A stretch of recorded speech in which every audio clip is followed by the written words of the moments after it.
Bueno, ¿qué tal? Hola a todos. Hoy en esta especie de webinar o de charla o de conversación vamos a estar charlando un poco sobre habilidades blandas. Ahora voy a hacer una presentación un poquito más formal cuando muestre los slides, pero básicamente yo soy Mauro, acá estoy junto a mi socio y amigo de la vida, Cristian, que juntos y junto a César, que es nuestro tercer socio, tenemos Jupi Digital, que es un emprendimiento educativo, principalmente orientado a la tecnología y a la evolución profesional a través de la tecnología. Y bueno, hoy vamos a estar charlando un poquito de lo que son las habilidades blandas, específicamente en el rol de la tecnología, pero van a ver que hay incluso personas que no están en el ambiente de la tecnología, van a ver que esto es mucho más amplio y va mucho más allá. Así que bueno, lo nombré, pero no lo presenté. Cristian, ¿qué tal? ¿Cómo estás? Hola Mauro, ¿cómo te va? Muchas gracias, muy feliz de estar acá. Me presentaste muy bien, en el fondo. Dijiste que soy tu socio, amigo de la vida y que tenemos una startup que es Hoop Digital. Así que este, quienes me conocen saben que hablo mucho, así que hoy voy a ser simplemente tu hombre de la silla. Te voy a estar leyendo el chat, te voy a ir acompañando y en algún momento voy a hacer algún chiste que voy a decir qué dijo y no se entiende, pero no hay problema. Ya me disculpé de entrada, así que podemos seguir con Bueno, eso. te perdonamos de antemano los chistes malos. Igual no siempre son malos, así que Bien. bueno, voy a ir pasando, digamos, la presentación no es tan importante, no es tan relevante. Si hay alguien que solamente nos está escuchando y no nos está viendo porque tal vez se puso los auriculares y salió a caminar, no se preocupen. Más que nada, la presentación está para ayudarme a mí a no olvidarme de nada. Primero, una presentación rápida de quién soy yo y por qué es que vengo acá a hablar de este tema. Básicamente lo que me pasó fue hace 20 años aproximadamente, cuando comencé mi carrera como emprendedor. Yo era programador, digamos, siempre me había gustado trabajar escribiendo código porque era lo que a mí me divertía, me gustaba hacer.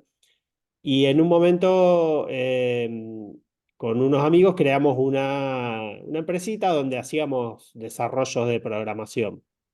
Hoy en día se le llaman software factories. En aquel momento éramos tres programadores en una oficina.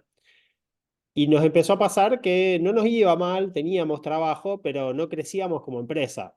Era bastante limitado nuestro crecimiento. Teníamos poquitos clientes, digamos, aprovechamos en algún momento la exportación de servicio por la diferencia en dólares, cuando vino, bueno, no me voy a poner demasiado con la historia, pero la cuestión es que estábamos ahí luchando.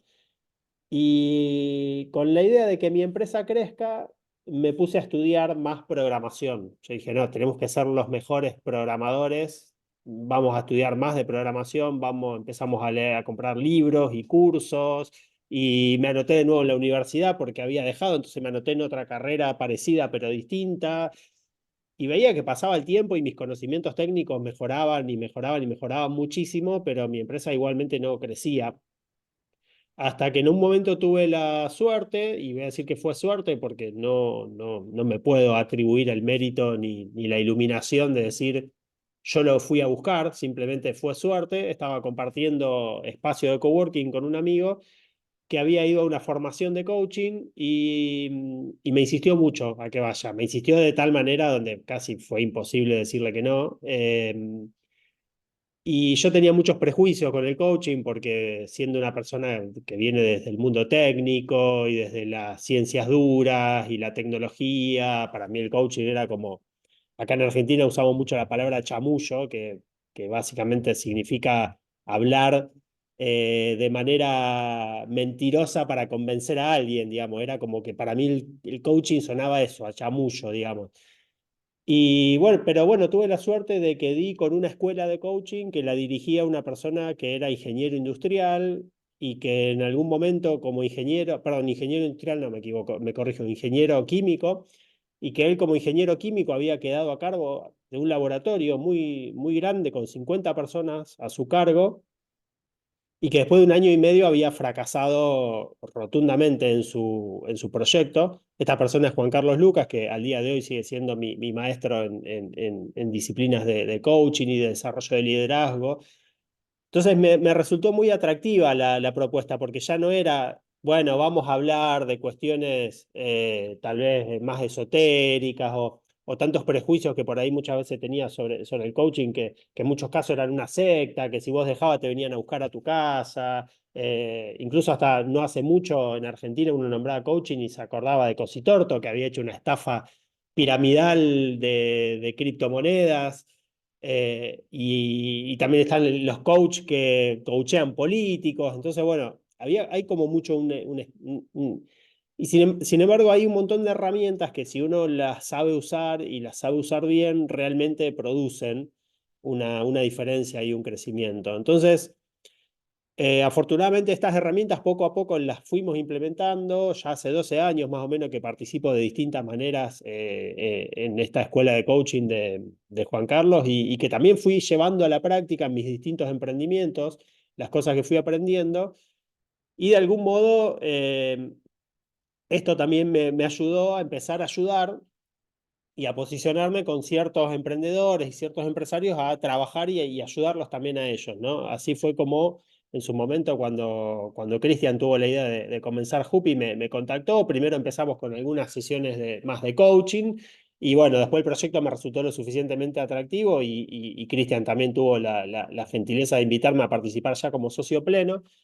Pero en definitiva, eh, yo creo que, y mirando para atrás, porque uno muchas veces no puede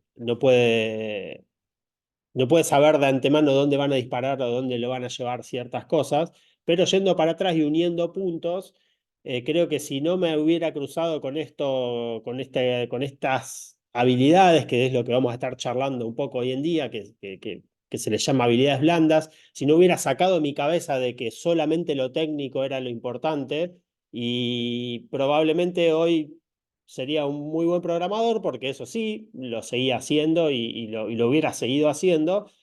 Tal vez muy bien pago, porque afortunadamente es una disciplina que le pagan muy bien, pero bueno, con grandes deficiencias comunicacionales, con grandes deficiencias en lo que tiene que ver con liderazgo. Probablemente hubiera terminado con un techo en mi carrera, o sea, llegando a un cargo de, digamos, lo máximo que pueda llegar como técnico.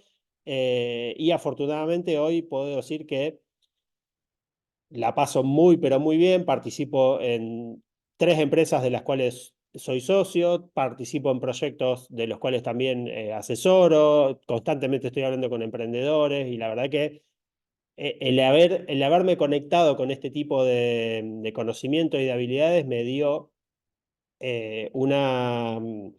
bueno, unas herramientas que de otra manera no hubiera tenido.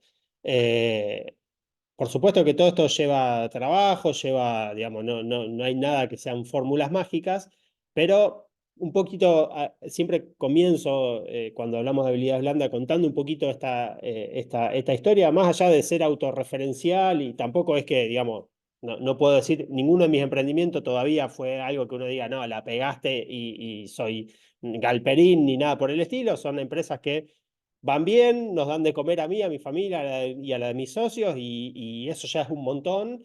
Todavía no puedo decir que la hayamos pegado en nada, pero estamos en camino y ojalá lo hagamos pronto. Pero bueno, en definitiva, no podría tener esa ambición de que nos vaya bien y de que crezcamos si no fuera por este tipo de habilidades de las que vamos a estar charlando hoy. Esto que estamos viendo acá es un informe que sacó el Foro Económico Mundial en el año 23, que básicamente relevó y eh,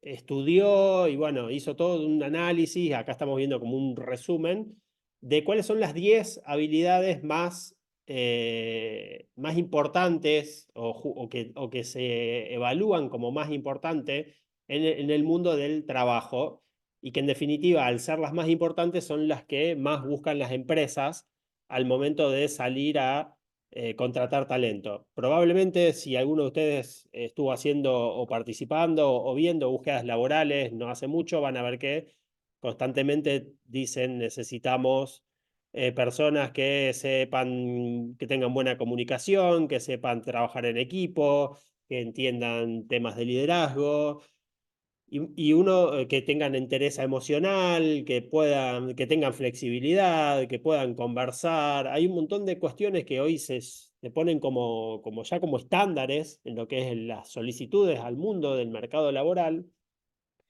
y que muchas veces uno dice, sí, sí, es verdad, hay que ser bueno trabajando en equipo. ¿Y qué significa ser bueno trabajando en equipo? Hay que ser bueno comunicándose. ¿Qué significa ser bueno comunicándose? ¿Cómo hace uno para ser mejor comunicándose?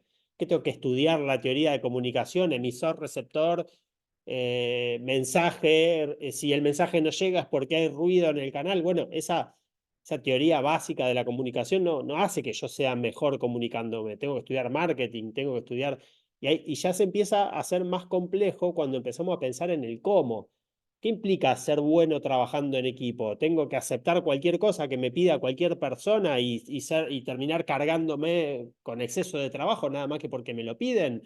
¿O tengo que saber negociar? ¿Tengo que hacerme responsable? ¿Tengo que generar confianza en los demás? Bueno, hay un montón de cuestiones que se dicen que son necesarias y que son importantes, pero terminan siendo bastante abstractas en definitiva en la vida diaria y en lo cotidiano. Entonces acá el Foro Económico Mundial es en un primer intento de empezar a decir, bueno, las habilidades que en general se piden no son tan abstractas, son estas 10, digamos. Y básicamente las voy a repasar rápido, voy a traducir en el aire, así que algo lo puedo llegar a estar diciendo mal, pero tenemos pensamiento analítico, pensamiento creativo, resiliencia, flexibilidad y agilidad, motivación y autoconciencia, curiosidad y aprendizaje a lo largo de la vida. Em, Literacy sería, ay, ¿cómo era la palabra que siempre usábamos? Alfabetizado. Alfabetización tecnológica, que los demás puedan confiar en mí y que yo sea confiable y atento a los detalles al momento de hacer mi trabajo, empatía y escucha activa, liderazgo e influencia social y control de calidad. Y después abajo los separa en 5 colores. Básicamente hay uno solo que es un lila clarito que es tecnología, o sea, es importante el uso y la gestión de la tecnología, hay que aprender a usar las herramientas tecnológicas, evidentemente es importante para el mundo del trabajo de hoy, pero después las agrupan distintos colores. Tenemos, por ejemplo, la de verde oscura, que es trabajar con otros, o sea, tengo que aprender a trabajar con otros. Tengo la verde clarita, que es algo más cognitivo, propio de mi cerebro, y después la azul, que es eficacia propia, o sea, de cómo yo soy eficiente y eficaz en hacer mi trabajo. Esto está bastante bien, digamos, es una aproximación un poco más cercana digamos, de lo abstracto de tenemos que ser buenos trabajando en equipo para conseguir mejor trabajo o escalar en mi trabajo o si estoy emprendiendo para servir mejor a mis clientes. Bueno, ya no, es como que hacemos doble clic, entramos en una segunda carpetita y vemos un poquito mejor qué significa esto, pero en el fondo sigue siendo bastante abstracto en cierta medida. Entonces, nosotros lo que vamos a hacer eh, es profundizar un poquito más en más nivel de detalle de cuáles son esas habilidades y vamos a ser un poquito más específicos en cómo se entrenan y en cómo se desarrollan esas habilidades que son tan importantes y tan necesarias para el mundo del trabajo de hoy, validado por el Foro Económico Mundial, pero que también lo vemos en el día a día en búsquedas laborales y en distintas actividades. Ahora, más allá de lo que nos diga el Foro Económico Mundial y como validación, nosotros también tenemos una visión propia, si se quiere, un poco más opinada, por decirlo de algún modo, de por qué estas habilidades blandas son tan importantes. Y las vamos a repasar un poquito ahora antes de profundizar en el hecho de ver más en detalle cuáles son esas habilidades. Entonces, al momento de plantearnos por qué es tan importante esto de aprender habilidades blandas, porque cualquiera podría decir, bueno, sí, todo bien, pero yo puedo aprender una habilidad técnica, me van a pagar bien por hacer esa habilidad técnica, y la verdad que mientras me paguen bien y yo esté bien en mi trabajo, ya, a ver, no todos tenemos que crecer, no todos tenemos que ser manager, llegar a líderes de equipos, o sea, yo tranquilamente podría aprender algo que el mercado demanda, como por ejemplo yo soy programador y me van a pagar como programador, y está bien, pero ojo con esto, porque hay algunas cosas que tienen que ver con cómo viene evolucionando el mundo que hacen que no nos podamos quedar tranquilos y no nos podamos quedar tan cómodos. Una de ellas tiene que ver con los robots y la inteligencia artificial. Cuando empezamos a dar estas clases, o sea, nosotros en Jupi Digital ya hace 2 años que estamos dando bootcamps. Dentro de nuestro bootcamp, que es un bootcamp para que las personas que quieran entrar al mundo de la tecnología lo puedan hacer mediante el análisis de datos, o sea, lo que hacemos nosotros es formar analistas de datos, partiendo de disciplinas como ciencias económicas, ingenierías, ciencias sociales, digamos, científicos, economistas, o sea, gente que ya tiene una formación de base.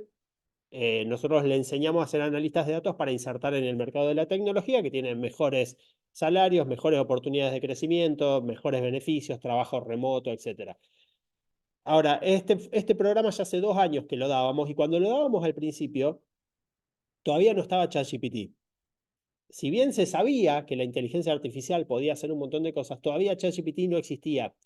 Y este slide, esta parte que habla de la inteligencia artificial, yo ya la decía en aquel momento y tal vez no era tan claro, no era tan obvio para muchos de que la inteligencia artificial viene por nuestros trabajos, pero hoy ya, en aquel momento tenía que hacer tal vez un poquito más de esfuerzo de convencerlos. Hoy en día creo que nadie discute que la inteligencia artificial viene por nuestros trabajos. Yo soy programador y desde que uso inteligencia artificial para programar, soy un 70% más productivo.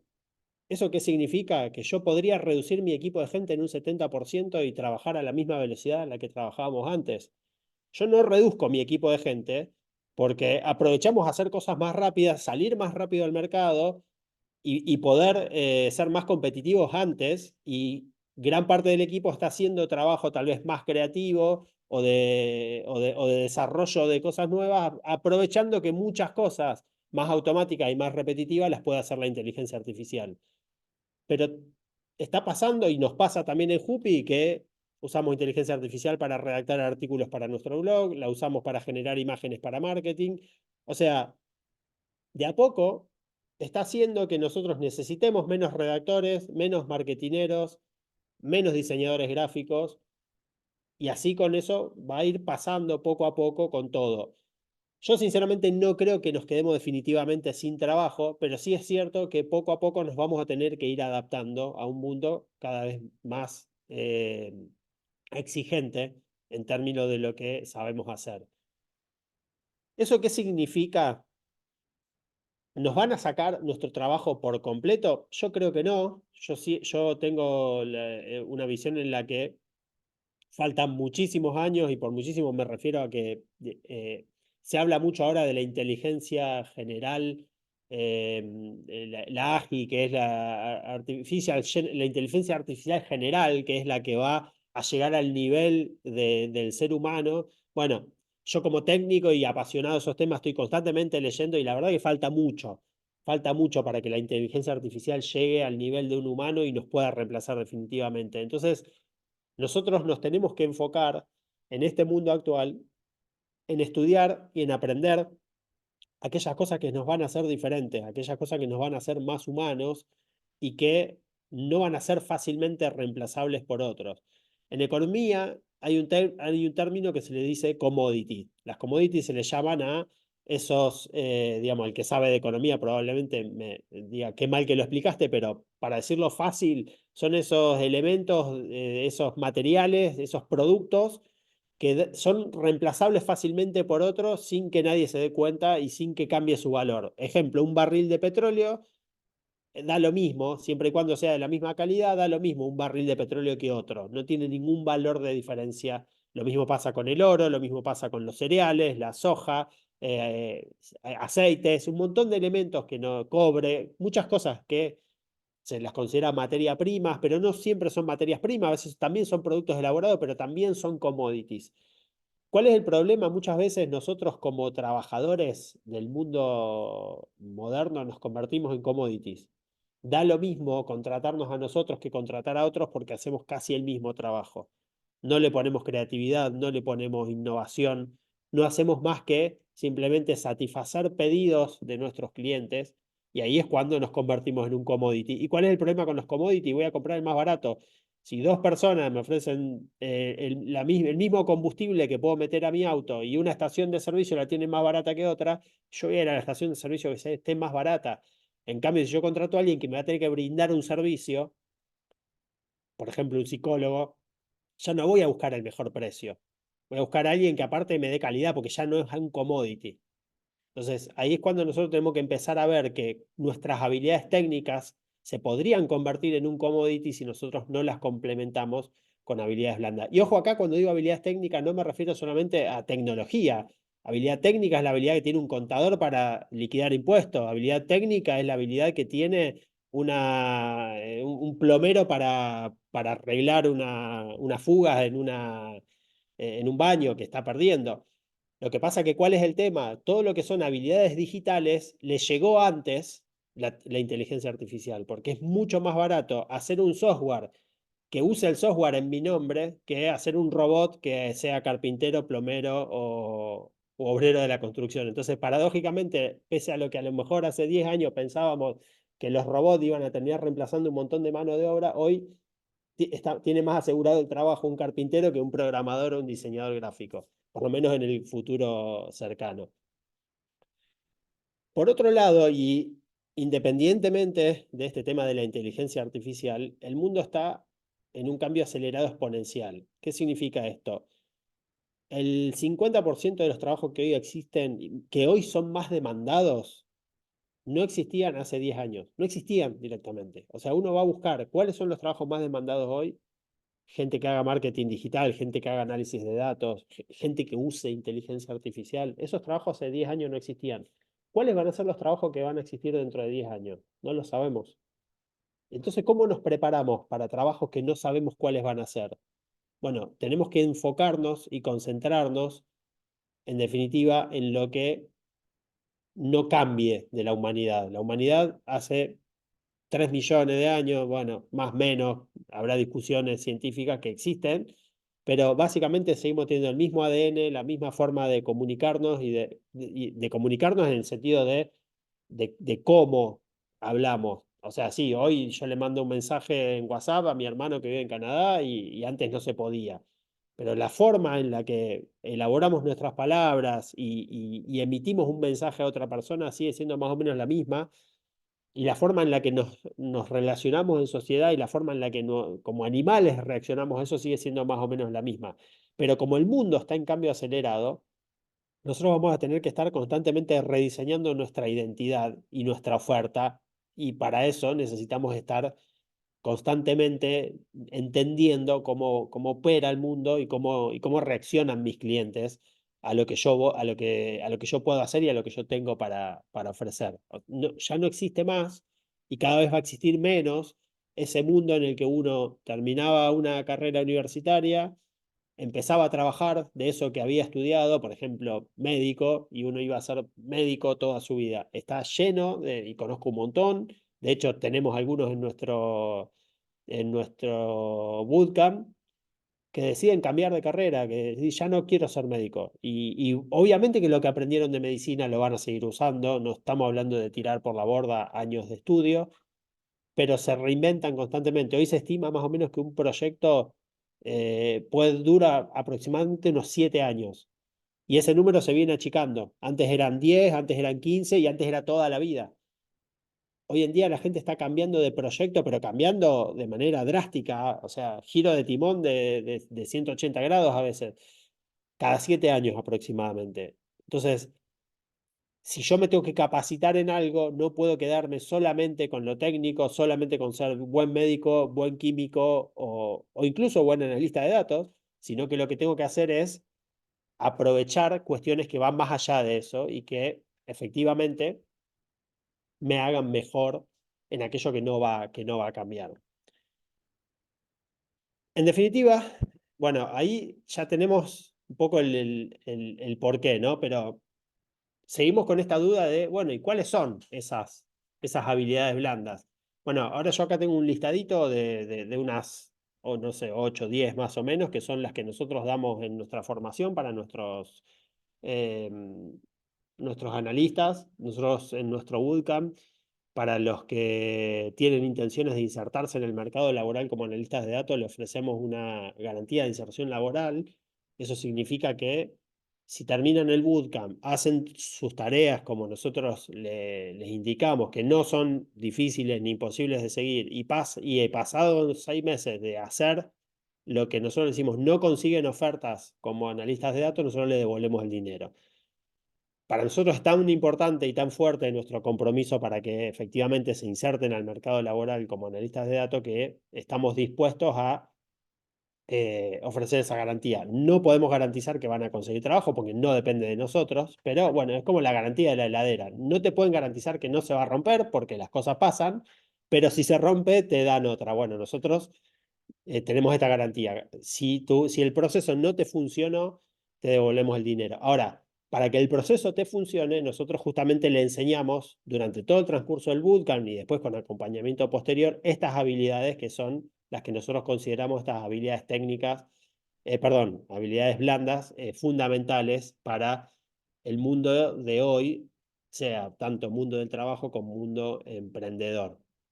Acá dice qué habilidades blandas aprenderemos, porque este es el mismo slide que yo uso para dar las clases, pero de todos modos, ahora las voy a mostrar, voy a hacer como un repaso rápido de cada una de ellas, pero la idea justamente es que ustedes tomen nota de cuál es la que más le interesan y podamos usar el chat o directamente abrir el micrófono para que ustedes mismos pregunten y profundicen en alguna que les interese. La idea es que ahora cuando yo termine de mostrarlas, el resto del tiempo que nos queda, esto esté abierto a que ustedes mismos digan, me interesó esa, y hagan alguna pregunta y la desarrollamos un poquito más en profundidad, porque bueno, la idea de esta charla es que ustedes se lleven valor y puedan tener una idea inicial de para dónde va esto y que puedan también tener alguna especie de mapa de cómo seguir ante el caso de que les interese.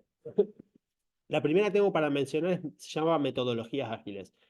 Las metodologías ágiles, si se quieren, en cierto modo, son la menos blanda de las habilidades blandas porque es una metodología y tiene su forma relativamente estricta de aplicarla, como toda metodología, pero nosotros la incluimos porque para nosotros ser ágil implica un cambio de mentalidad, implica un cambio de paradigma en el sentido de que lo más importante de la metodología ágil significa iterar de manera rápida para aprender lo más rápido posible de mi cliente.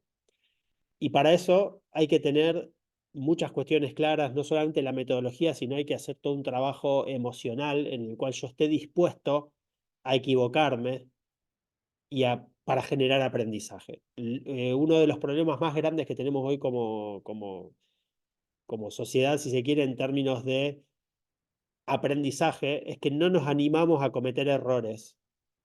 El aprendizaje a base de prueba y error es muy habitual en los niños. Todos hemos aprendido cosas que se aprenden en la infancia, como caminar, comer y un montón de cuestiones a base de prueba y error. Y después pasa el tiempo y empezamos a tener terror a equivocarnos. Bueno, trabajar con metodologías ágiles hacen que ese error lo vayamos a buscar y lo vayamos a buscar con mucha iniciativa y con muchas ganas, porque justamente un error más cometido es un error menos que me queda por cometer para llegar al resultado final. Es todo un cambio de paradigma muy interesante que cuesta mucho. De hecho, es uno de los, digamos, cuando yo hago sesiones de mentorías o de coaching con emprendedores, el problema más grande que surge siempre es que su producto todavía no está listo para ver el mercado. ¿Y cuánto hace que lo venís haciendo? 1 año y medio. ¿Cuándo va a estar listo? Y cuando sea perfecto. Bueno, perdóname, pero tu producto nunca va a ver el mercado si va a esperar a que sea perfecto. Y pero yo no voy a lanzar al mercado un producto imperfecto. Lo lamento. Entonces, probablemente nunca lo lances al mercado.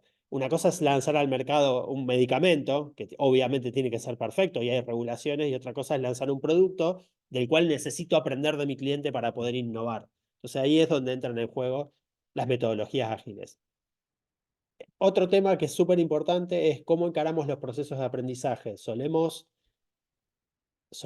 ser bastante, y esto lo vemos mucho en el bootcamp, solemos eh, sentirnos muy mal cuando no sabemos.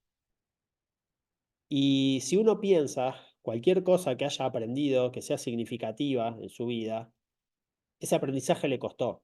De hecho, hacemos un ejercicio que está muy bueno y es muy, muy interesante dentro de la formación, que es pensar algo que hayas aprendido y que haya sido significativo. ¿Cómo te sentías antes de hacerlo? Entonces lo escriben en el chat. Estresado, nervioso, preocupado, era casi todo negativo. Cada tanto surge alguno entusiasmado, ilusionado, pero la mayoría es todo negativo. Bueno, después de que lo haya aprendido, ¿cómo te sentías? Emocionado, súper contento, feliz, al fin lo logré. Bueno, eso pasa en todos los procesos de aprendizaje. Aprender algo nuevo jamás es fácil, y si es fácil no es relevante. Lo más probable es que no sea significativo. Entonces, empezar a aprender, acá no estamos hablando de técnicas de aprendizaje, porque eso está lleno y eso va más a la parte de habilidades técnicas, si se quieren, sino acá que estamos hablando de lo que es un proceso de aprendizaje desde el punto de vista de cómo lo encaro yo emocionalmente y cómo yo decido seguir adelante, aun cuando no veo luz en el camino o no veo luz al final del túnel. ¿Cómo hago para confiar en mis maestros y en el proceso? Después tenemos todo un tema a desarrollar súper importante y acá, claro, obviamente ya dije que vengo del área tecnológica, no soy psicólogo, o sea, estudié coaching, me certifiqué como coaching, hice dos formaciones, una de 4 años y otra de 2, o sea que aprendí muchísimo de este tema, pero efectivamente no soy psicólogo, ni neurocientífico, ni nada por el estilo, pero sí me terminé dando cuenta y aprendí muchísimo de lo importante que es trabajar con las emociones, poder detectarlas, poder darme cuenta cuando yo estoy en un estado emocional, en qué estado emocional están otras personas que trabajan conmigo, darme cuenta ya sea a través de la corporalidad o a través de algo que dicen. ¿Por qué esto es tan relevante y tan importante? Yo no puedo coordinar acciones con personas, no me puedo poner de acuerdo para hacer algo cuando yo o mi equipo o la mayoría de las personas estamos en un estado emocional que lo impiden. Imagínense un emprendedor que va a un fondo de capital a pedir plata y se para así. Y se sienta así, no sé si me llegan a ver en la cámara, pero así, con los hombros caídos, con la cabeza para abajo, y este emprendimiento es lo mejor que pueden hacer para invertir en esto, porque o sea, no importa lo que diga esta persona, está en una posición corporal de depresión. Tal vez la está pasando mal, tal vez no, tal vez es tímido, lo que sea, pero en definitiva, hay cosas que no se pueden lograr si nosotros no estamos en el estado de ánimo correcto. Hay cosas que directamente son imposibles. Nuestros estados de ánimo son como lentes de colores que nos ponemos que tiñen el mundo que vemos. Si nosotros estamos en un estado de ánimo negativo, vamos a ver todo negativo. Entonces, es muy importante empezar a detectarlos, a conocerlos, para poder intervenir y para poder, en definitiva, escuchar las demandas que tenemos de esos estados de ánimo. Si yo me estoy enojando, si algo me enoja, es porque hay algo que está pasando que hace que yo reaccione de esa manera. Entonces yo tengo que escuchar a ese enojo, tengo que entender cuál es la demanda de ese enojo para intervenir, porque si no, me voy a seguir enojando y va a seguir pasando el tiempo, voy a ser un enojón. Y lo mismo pasa si tengo ansiedad, lo mismo pasa si tengo tristeza, lo mismo pasa si me frustro con mucha facilidad. Cada emoción, cada estado de ánimo me está demandando algo que yo tengo que entender qué es para empezar a intentar intervenirlo. Después hay mucho trabajo relacionado a las conversaciones. Tenemos que aprender a conversar mejor. Muchas veces no nos damos cuenta de que una persona opina y tiene todo el derecho a opinar y vivimos esas opiniones de esa persona como verdad. Muchas veces no entendemos que la opinión de mi cliente es importante para poder servirlo mejor y que el cliente opina de lo que le importa a él, no me está juzgando a mí cuando opina. Cuando está esta frase de que cuando Juan opina de Pedro, esa opinión habla más de Juan que de Pedro. O sea, nosotros tenemos que aprender a escuchar las opiniones de nuestros clientes para poder servirles mejor. Y cuando me refiero a clientes, no me refiero solamente a un emprendedor o un comerciante o un negocio que tiene clientes. Si yo quiero conseguir trabajo, mi cliente es mi jefe, o si tengo un trabajo, mi cliente es mi jefe. Mi cliente puede ser mi pareja, mis hijos, en definitiva, cualquier persona a la que yo quiero servir y que me interesa lo que opina, de cómo yo lo estoy sirviendo, lo puedo considerar un cliente. Un médico debería considerar cliente a sus pacientes, muchas veces no se hace y por eso uno a veces está 3 horas esperando que lo atiendan y después te atienden en 15 minutos rápido. Un docente debería considerar clientes a sus alumnos, pero no cliente en el término transaccional mercantilista, sino en el término, en el concepto de tengo que servir mejor a esta persona y por eso me importa escucharlo y me importa entender su opinión. Pero también hay todo un trabajo de coordinación de acciones que tiene que ver con cómo nos prometemos cosas, cómo generamos confianza, porque después viene el otro punto que es redes de colaboración y generación de confianza. Hoy en día vivimos en una sociedad donde muchas veces es difícil confiar, sobre todo en el mundo de la tecnología, donde existe el trabajo remoto. Yo no sé si mis compañeros efectivamente están haciendo lo que dijeron que iban a hacer.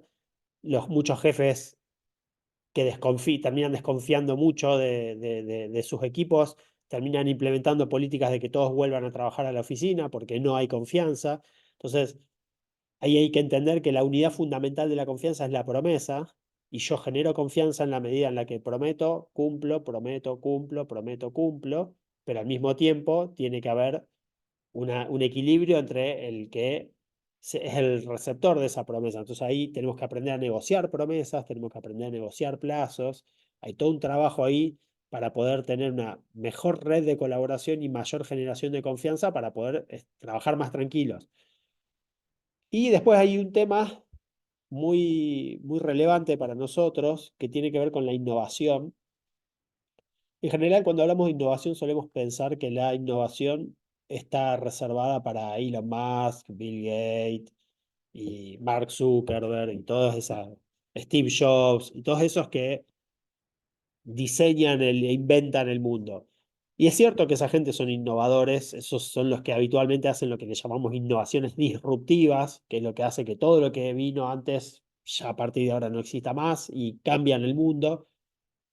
Pero todos nosotros tenemos la posibilidad de innovar desde el punto de vista en el cual lo vemos nosotros, que es, escucho a mi cliente, lo entiendo en profundidad y le ofrezco cosas que él no me está pidiendo, pero que yo sé que le sirven. Eso ya es innovación y esa es la innovación que hoy necesitamos todos como sociedad y necesitamos como mundo.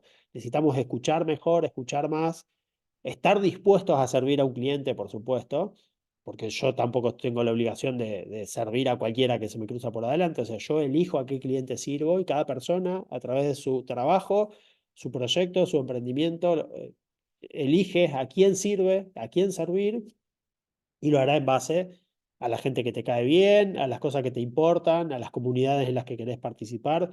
Ahora, una vez que elegí un cliente, lo tengo que escuchar, lo tengo que entender en profundidad y en base a eso le puedo hacer ofertas nuevas de cosas que hasta ahora esa persona, o ese cliente o esa comunidad ni sabía que existía o ni te estaban pidiendo, pero cuando te escuchan dice, eso era lo que quería.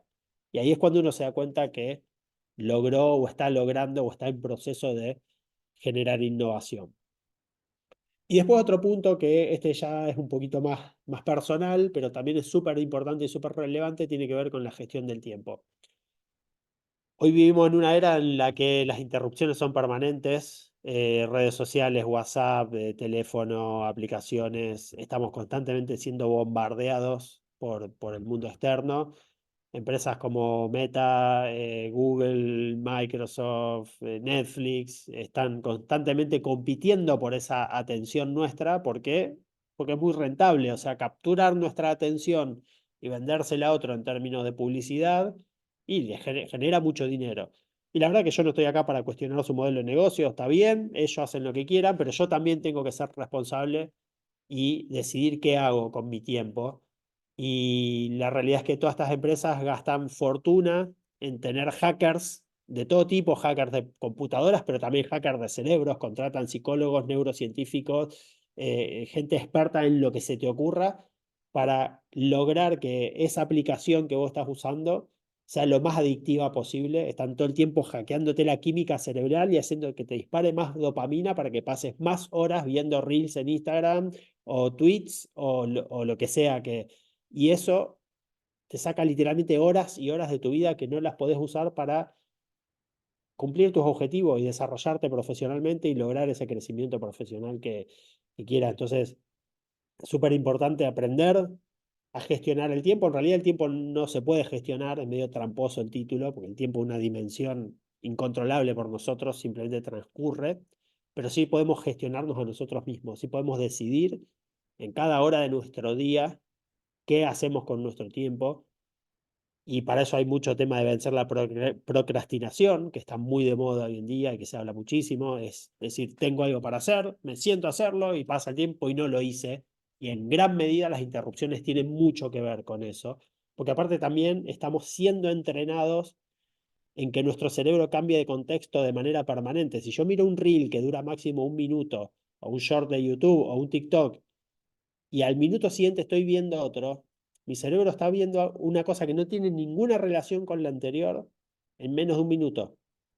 Un minuto después estoy viendo otra y un minuto después estoy viendo otra. ¿Cómo podemos pretender después sentarnos a hacer un trabajo profundo, productivo, estar, ni te digo 2 o 3 horas, estar media hora haciendo lo mismo? Si estamos constantemente entrenando nuestro cerebro en que todo el tiempo estemos cambiando de contexto. Nuestro cerebro está siendo entrenado en que pensar algo completamente distinto al anterior y es más, probablemente ya te olvidaste de lo que viste 10 reels atrás. Entonces a eso hay que contrarrestarlo. No digo que hay que eliminar por completo toda relación con las redes sociales porque son importantes en cierto sentido, pero hay que aprender a gestionarlo.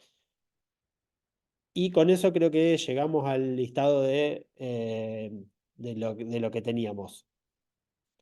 Eso te iba a decir, Mauro, que lo dejaras ahí porque si alguno quería Claro, tomar nota y decir cuáles eran sus favoritos, que lo sí, más que nada, apuntaran bueno, para como les leerlo. comenté al principio, ¿no? La idea de esto es que,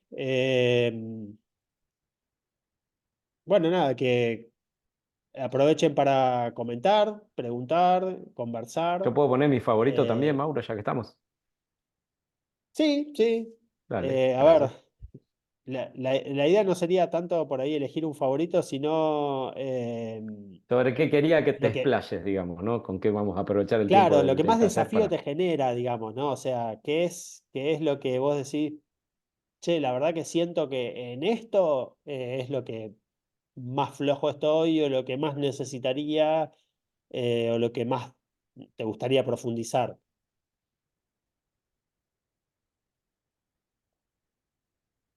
Vamos, y ahora está el momento en el que pueden abrir el chat, hablar por micrófono, o sea, eh, no voy a seguir llenando el tiempo hablando yo porque si no, termino, es más, me fui mucho más de tiempo de lo pactado inicialmente, les dije Ahí, media hora ahí y ya ya puse mi pasaron. corazoncito. En mi caso sería gestión de tiempo, Mauro.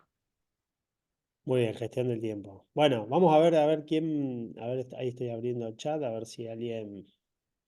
Ah, Vamos, lo que ahí sea que les estoy. dispare todo esto. Me imagino que algo tienen que haber pensado mientras hablaba y bueno. A ver, Joao, apagaste aprendiste el micrófono, no sé si tenías algo para. Sí, no sé si me entiende porque hablo mal español, pero voy a intentar. Muy bien. Mira, me interesa bastante la inteligencia emocional. Reconocer las emociones, reconocer principalmente en otras personas. Y esto es una cosa que siempre me fascina, controlar las emociones. ¿Hay alguna en particular en la que te sientas más frecuente, que te veas que te afecta? Não, eu trabalho no meio de pessoas que, por vezes, têm que saber como estão, porque não se pode tomar uma atitude, não sabe o que passou à noite, são pessoas que revezam turno de rotativos, às vezes dormiu mal, e aí essa inter-relação com a pessoa você tem que ter bem ao tanto isto, para que não cometa injustiças. La Sí, ansiedad, es principalmente, dominar la ansiedad. ansiedad a un nivel bueno. Sí, Ah, bueno, podríamos coordinarlo, el comentario de Joao como si fuera inteligencia emocional, Mauro. Se entendió muy bien el español de Joao, ¿eh? No se disculpó, pero estaba No, sí, sí, perfecto. muy. yo debía estar mejor porque ya estoy trabajando acá un montón, pero no hace manera de mejorar mi español. Pero No bueno, te preocupes. Se Nos pasa entendió lo muy bien, mismo a gracias. nosotros cuando vamos a Brasil. Incluso creo que es más difícil para nosotros hablar bien portugués que para ustedes hablar bien español. Pero bueno, no nos vamos a poner en Sí. esa discusión. Eh, Tengo un mencionaste par de votos más, las... Mauro, aquí. Sí, sí, ahí estoy viendo. Estaría bueno, más allá del título, que si pueden, comenten algún ejemplo de situaciones como para ver para dónde ir y que no sea simplemente bajar un contenido directamente. O sea, sí, cualquier tema de lo que sea, imagínense que esto es un programa de 20 horas que nosotros damos. Hay muchísimo para hablar, pero bueno, está bueno si lo vamos llevando un poco al caso particular de cada uno, ¿no? Al menos lo más cercano que cada uno quiera coordinar. Ahora, en relación a esto que decía Joao, mencionaste la ansiedad. ¿Eso es algo que sentís que te pasa a vos o lo ves en tu equipo? No, yo veo en la equipo. Y ansiedad en qué, digamos, porque, a ver, lo pongo un poco en contexto. Ansiedad es una emoción, un estado de ánimo que en cierto modo es exceso de futuro. O sea, nosotros nos ponemos ansiosos cuando estamos previendo un futuro que queremos que llegue. Entonces, empiezo una formación, por ejemplo, lo hablamos mucho con los chicos del bootcamp, que están ansiosos por terminar el bootcamp y salir a buscar trabajo. Y el problema con la ansiedad suele ser que ese futuro algún día llega y no lo voy a disfrutar, porque cuando el futuro llegue, otra vez voy a estar pensando de nuevo en ese futuro que no llega, digamos. Es como que yo siempre estoy, o sea, nunca llega un punto en el que disfruto mi vida como es hoy en el presente, porque estoy constantemente pensando en lo próximo. No sé si esto te resulta relevante para lo que comentabas en relación a la ansiedad. Sí, sí.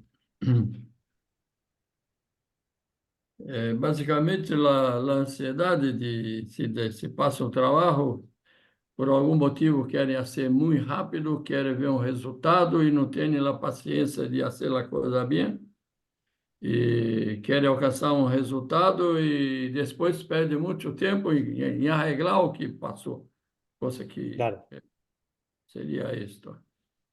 sí, sí.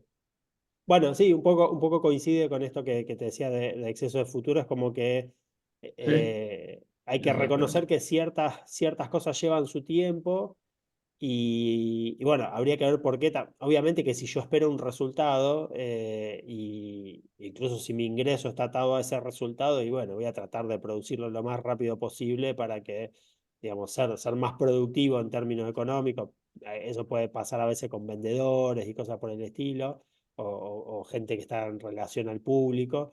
Eh, pero bueno, ahí hay un trabajo también que hacer de diseño de expectativas, ¿no? O sea, de que entendamos que hay cosas que llevan su tiempo y hay que hacerlas en el tiempo que llevan. Entonces, ese es un trabajo eh, de liderazgo que tiene su complejidad, por supuesto, ¿no? Bueno, genial, gracias, Joao. Voy a seguir un poco acá con lo que vemos en el chat. Bueno, ya veo que hay dos de gestión del tiempo. Vamos, tenemos tres en realidad contando el de Cristian. Por un lado tenemos Cristian, cómo decirle que no a personas o actividades que me consumen tiempo. Y Ana pone, comienzo buscando algo en internet y sigo buscando más información complementaria, lo cual me lleva mucho tiempo y a veces te vas del foco principal. Eh, acá lo que voy a tratar de hacer un poco es de unir las dos como para tratar O de démosle contestar las dos. prioridad a Ana, ¿no? Si no, también, porque total yo te tengo seguido para preguntarte, así que... Eh, sí, lo que pasa que en cierto modo hay mucha relación en esto. Eh, hay, hay algo que se llama, específicamente para lo de Ana, hay algo que se llama la ley de Parkinson, que la ley de Parkinson dice que una tarea me va a llevar absolutamente todo el tiempo que yo le haya destinado a esa tarea. Y si yo no le destiné tiempo a esa tarea, entonces tengo el potencial de que me lleve infinito. Digamos, obviamente infinito no, porque no tenemos, digamos, nuestro tiempo no es infinito en el mundo, o sea, somos seres finitos. Pero el tema está en que si yo no sé para cuándo tengo que hacer sí o sí esto que tengo que hacer, es muy probable que me pase esto que le pase a Ana, que lo sigo dilatando.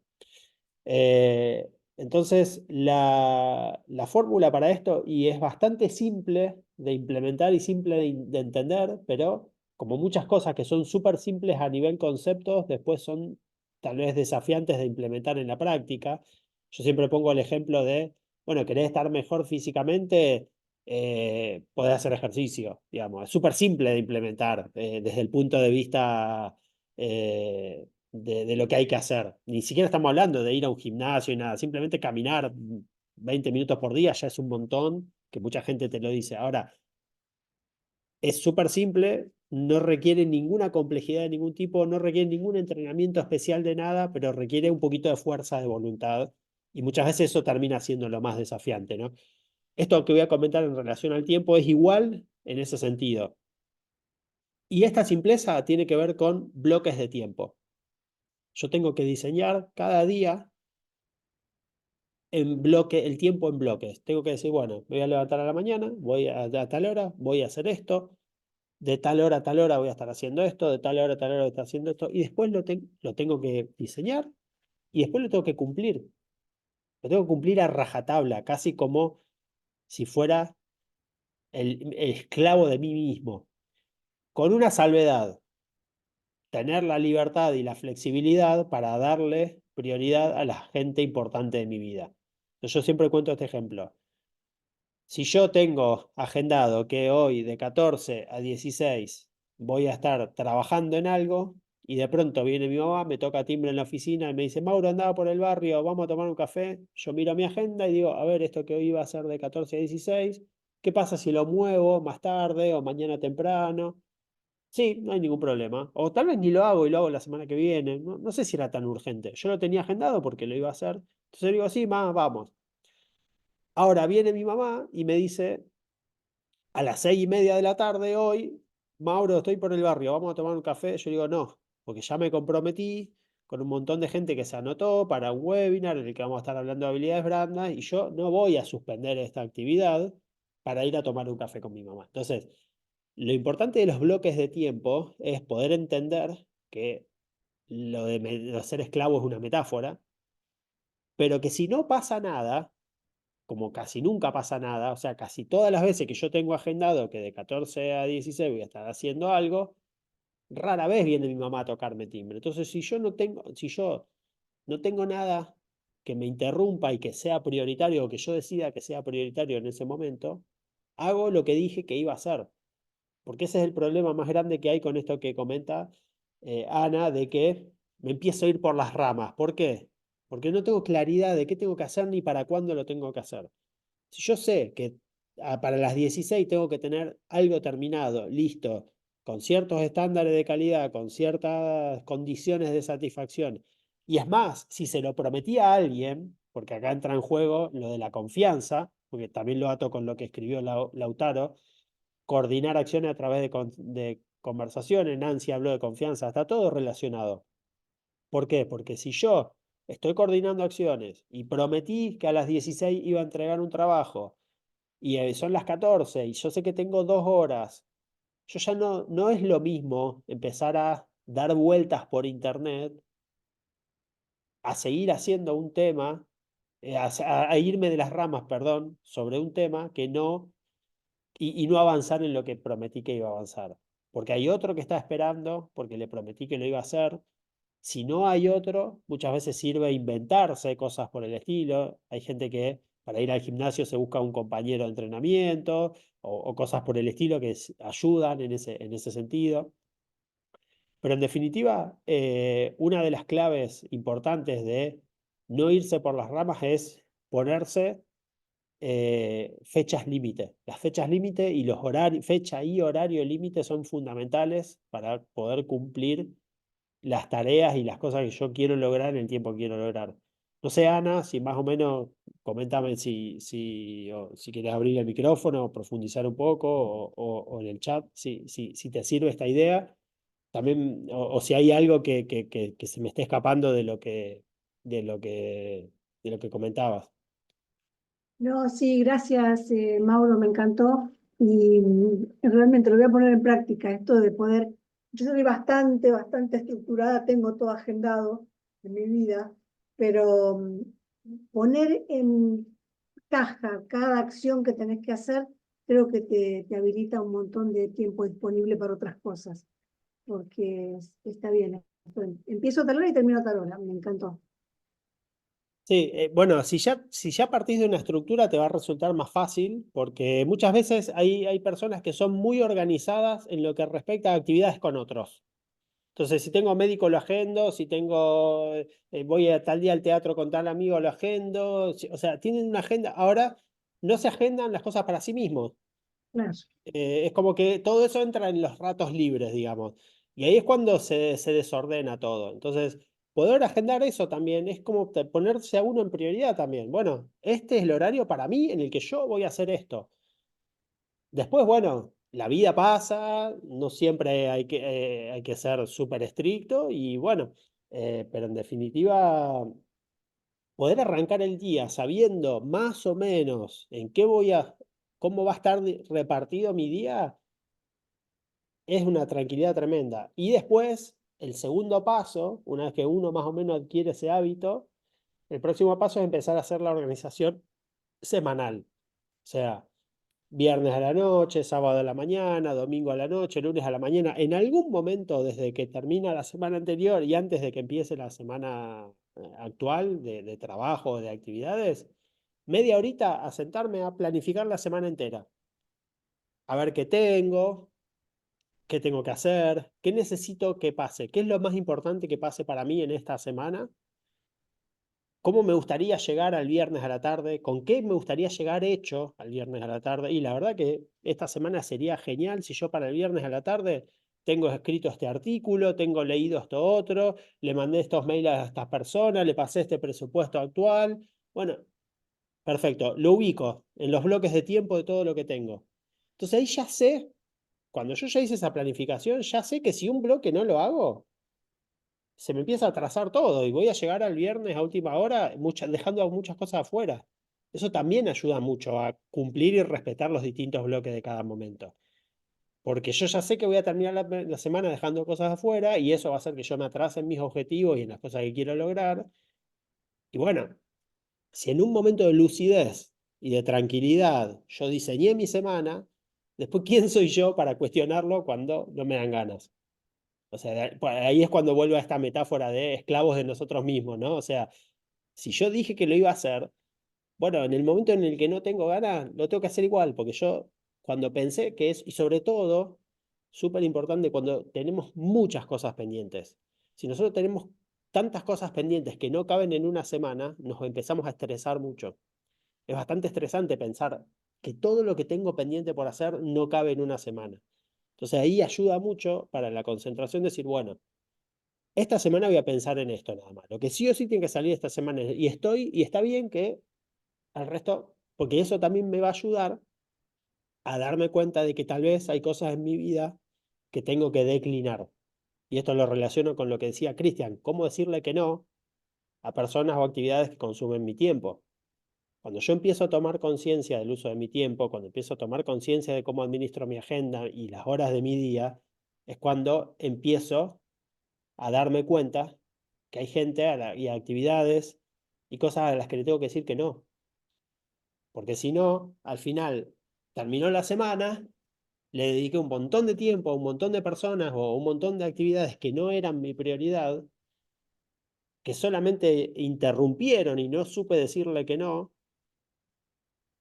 y no hice nada de lo que quería y de lo que quería hacer. Entonces, cuando yo veo mi agenda y tengo claridad total, bueno, cuando tengo una interrupción, yo, por ejemplo, ya dejo en mi agenda ciertos espacios cada semana para gente que pide charlas o esto, reuniones o lo que sea. Bueno, perfecto. Si no me lo pide nadie, bueno, ese tiempo lo uso para otra cosa o lo que sea. Si alguien pide, está disponible ese tiempo. Ahora, muchas veces piden de más, digamos, porque ¿viste? Hay cosas. Bueno, ahí es cuando tenemos que aprender a decir que no o a priorizar. Y muchas veces no es que nos piden de más, muchas veces nosotros mismos nos metemos cosas de más y nos metemos en más proyectos de los que podemos y queremos hacer más cosas de las que... Entonces al final terminamos haciendo muy poquito de muchas cosas y no avanzamos ni crecemos en nada. Entonces ahí también hay todo un trabajo de... a mí me encanta esta comparación que la escuché una vez, que es que cuando uno va por primera vez a un nutricionista, lo primero que te dice es, bueno, durante una semana anota todo lo que comes. Y en base a eso, vamos a ver cómo empezamos a trabajar. Si uno tiene muchas deudas y va por primera vez a un asesor financiero a que te ayude a salir de deudas, lo primero que te dice, bueno, a ver cuánta plata entra y cuánta plata sale. Y ahí en base a eso empezamos a optimizar. Lo mismo pasa con el uso del tiempo. Tenemos que tener conciencia plena de en qué lo estamos invirtiendo. Y uso la palabra invirtiendo porque el tiempo es nuestro recurso más preciado y lo tenemos que invertir y no malgastar. Bueno, ¿qué más? Acá Gracias. tengo... gracias a vos, Ana. Acá Nancy y Lautaro nombraron generación de confianza y coordinación de acciones. No sé si quieren tal vez profundizar un poquito más en algún desafío particular que estén teniendo o algo como... Si quieren pueden directamente activar el micrófono aunque no tengan la cámara.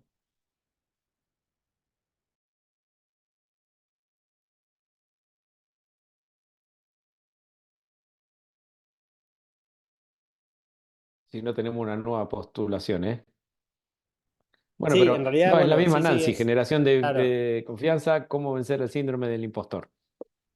Bueno, esto está súper interesante porque, a ver, siempre cuando nosotros hablamos de confianza, casi siempre lo pensamos en confiar en los de otros, digamos, cómo confío en los demás, o sea, en la confianza en términos de relación con otros, ¿no?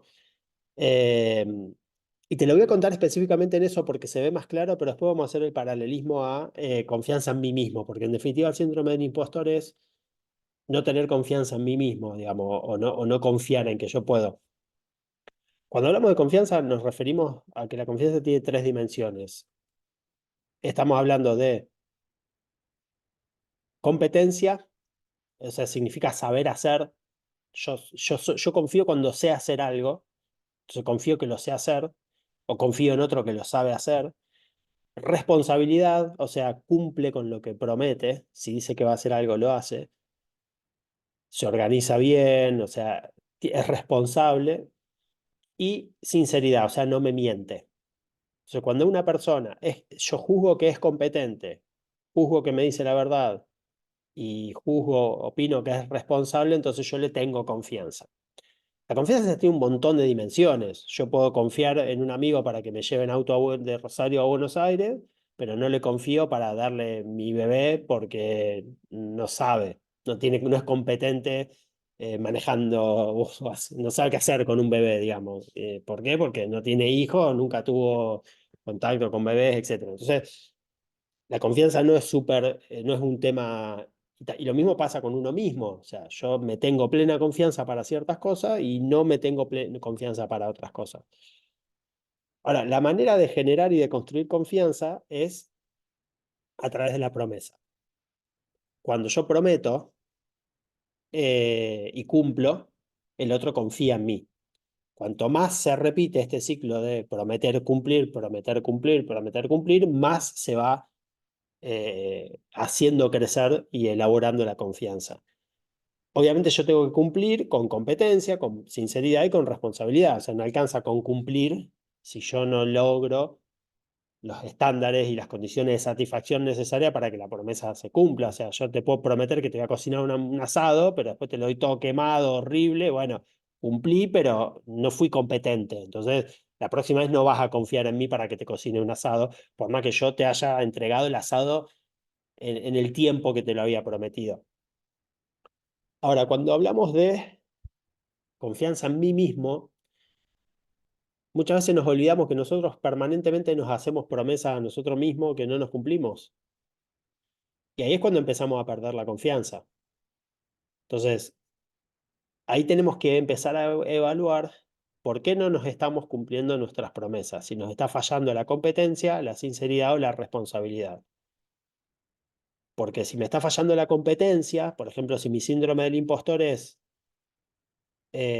soy incompetente, bueno, eso se resuelve aprendiendo más, adquiriendo las competencias. Entonces me tengo que capacitar, me tengo que preparar, tengo que leer más libros, hacer más cursos, etc.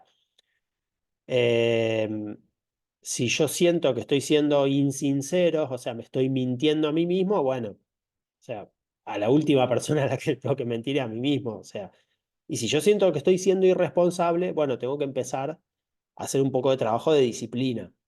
Y eso se resuelve con pequeños hábitos que poco a poco me van haciendo ganar confianza. Y también hay un tema ahí relacionado con la frustración que tiene que ver con expectativa-realidad. La frustración aparece cuando yo tengo una expectativa que está muy desconectada de lo que efectivamente termina pasando. Entonces, el síndrome del impostor tiene mucho que ver con eso, con que yo espero que algo sea más fácil de lo que termina siendo, entonces me frustro, o yo me miento a mí mismo diciendo, sí, el lunes empiezo la dieta y después el lunes no la empiezo. Es más, siempre lo pateo para adelante. O termino siendo irresponsable, digo, no, me voy a ir a dormir temprano y encuentro alguna excusa para no hacerlo, o soy irresponsable con otros, o no termino de evaluar en profundidad, o a lo mejor yo no tengo la competencia suficiente para evaluar mi propia incompetencia, entonces necesito que otro me la evalúe. Hay todo un juego relacionado con eso, ¿no? Pero en la medida en la que yo empiece a hacerme promesas a mí mismo y esas promesas me las cumpla, voy a ir aumentando la confianza en mí mismo. Y esto es tan simple, o sea, el ejercicio más básico que hay para mí para ganar confianza en uno mismo es simplemente ponerse el despertador a una hora que sea un poquito más incómoda de la que tengo siempre y hacerlo. O sea, eso parece una pavada, pero eso es un disparador de confianza tremenda, porque yo ya arranco el día diciendo, yo puedo hacer lo que yo me propongo. Es tan simple como decir, todos los días me levanto a las, no sé, a las 7 para el trabajo, 6:30, 6. Pero cuando suena el despertador, lo apago y me levanto. Ese solo, ahora si eso eso directamente lo tengo que interpretar como que es de vida o muerte, como que me estoy jugando mi autoconfianza, porque eso ya marca el tono de cómo arranco el día. Si yo ya arranco el día habiendo perdido, digamos, hay que verlo ya como en términos deportivos, ¿no? Ya arranqué 1-0 abajo, digamos, si yo apago el despertador y sigo durmiendo. Y eso, parece que no, pero eso es lo que hace que yo empiece a incrementar mi confianza, porque digo, si yo esto pude, y cuando me pase otra cosa, digo, no, pero con lo difícil que fue levantarme hoy en la mañana, si lo puedo hacer, ¿por qué no voy a poder hacer esto y esto y esto? No sé, no sé, Nancy, contame si más o menos te sirve. Hola Mauro, gracias. Sí, un montón. Me sirve un montón. Y tenía que ver con eso, la propuesta por la autoconfianza. Eh, y bueno, sí, con el síndrome del impostor y algunas herramientas como para poderlo llevar a, o sea, no sé si vencer, pero Es que sí, eh, nunca se termina de vencer, pero llevarlo. es un entrenamiento. Es un entrenamiento en definitiva. Claro, no, me parece re interesante lo que comentaste. Buenísimo, muchísimas gracias. No, bueno, gracias a ti, Nancy. Bueno, la verdad que si fuera por mí vamos a estar todo el día, pero bueno, les prometimos que esto iba a durar un rato nada más, no los queremos tener mucho. Yo lo que voy a hacer es ahora vamos a cortar la grabación porque la parte tal vez un poco más de contenido ya se termina. Así que bueno, a los que nos están viendo por YouTube, nos vemos hasta la próxima. El resto quédense porque tenemos algunas cosas interesantes para comentarles.